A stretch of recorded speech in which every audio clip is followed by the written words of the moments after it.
Hi, friends, it's Will, and I'm coming to you today with a little bit of a different video from what I've done in the past.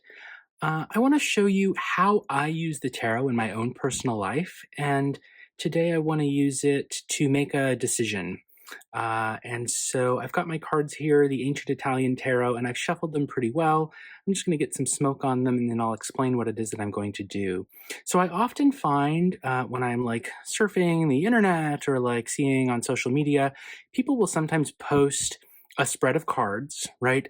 And they'll say, I asked a question like, should I do this or should I do that?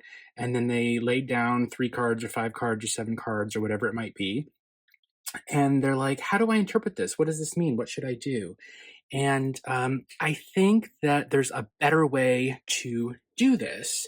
And so what I do is I lay down a group of cards to represent each of the possible choices that I'm faced with, right? So like I'm going to lay down 3 cards for choice 1, 3 cards for choice 2, 3 cards for choice 3, and then I'm going to read them as telling me what is likely to happen if I make each of those possible choices. So in my own personal life, I have an actual dilemma that is happening that has to do with something pretty mundane and ordinary, and that is my dental care. So I am privileged enough and lucky enough to have dental insurance, and I have a dentist that I've been seeing for a while, but I have a really hard time getting appointments with them. And so I'm thinking of changing dentists to someone else. And I found another one in town that looks pretty good. They've got great reviews, but it turns out they're not a network for my insurance. And so I would have to pay a much larger portion out of pocket to use them.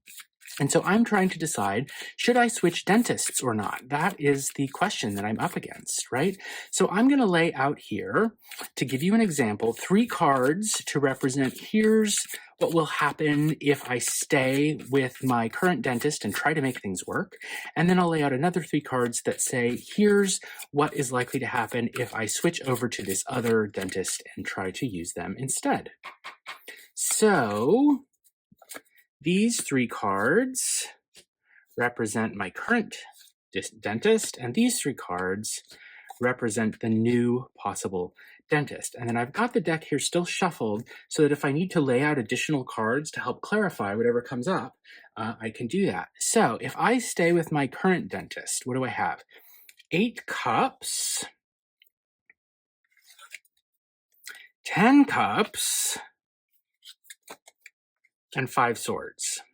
All right, so a couple things. First, cups are good. We want to see cups. Cups make us happy, right? So a great amount of satisfaction leading to even more satisfaction. 10 of cups is the happiest of the happy, but followed by 5 swords. Swords do not make us happy. Swords are about conflict, pain even. And so this would represent some kind of breakthrough coming upon after the happiness. The other thing that I think of is they are very slow to make an appointment, and cups are a pretty slow suit in the tarot, at least in the way that I read them, not as slow as coins. So it does make me think also of slowness. Here is the 3 cards to represent if I change. Okay. So the Tower. If I change the Tower, now the Tower can mean, of course, destruction, disaster, everything falls down. It can also mean just an abrupt, very quick change to routine, right? That whatever you built up before has fallen down, so now you have to build up something else. It doesn't necessarily mean total, terrible disaster.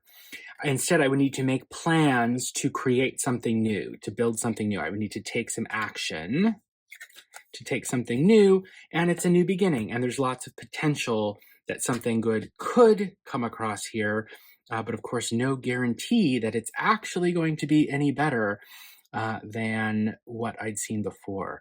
So, looking at these particular cards for my situation, I have to think about it a while. I'm not sure what I'm going to choose at this point, but I am.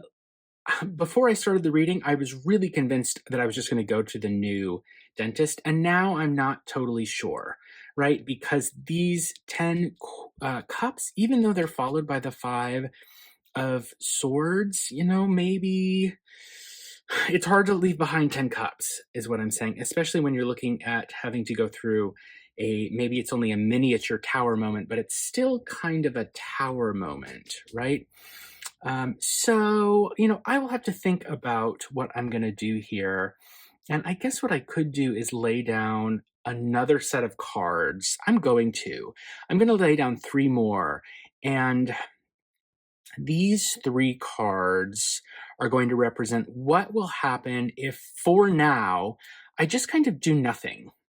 What would happen if instead of trying to make the choice now, what if I just wait for, let's say, 2 weeks? Let's say 2 weeks. If I were to wait for 2 weeks and just do nothing and then see if, like, maybe the old dentist happens to have an opening or I get new information about the new one. Sometimes I find that the best thing to do is just wait for a little bit, not forever. It shouldn't be procrastinating.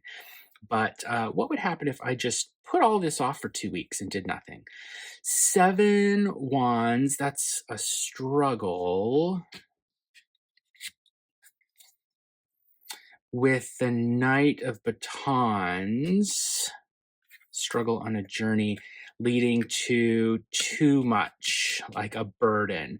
So I do have quite a bit of travel planned in the future. And so I'm thinking this Knight of Batons is a journey, may represent traveling. And so this is telling me that if I wait and don't make a decision now, the stress is going to increase from 7 to 10, and it will become a big burden for me while I am traveling. So that is saying pretty clear I do need to make a choice between one of these or the other. So I hope that this helps give you a sense of like how you can use the tarot to make decisions in just about ordinary everyday stuff, right? It doesn't necessarily have to be about giant, big spiritual awakenings, although it absolutely can do that too. The tarot can do that too, but I use it a lot in my everyday life, very much like this, by just laying down three cards to represent a number of options.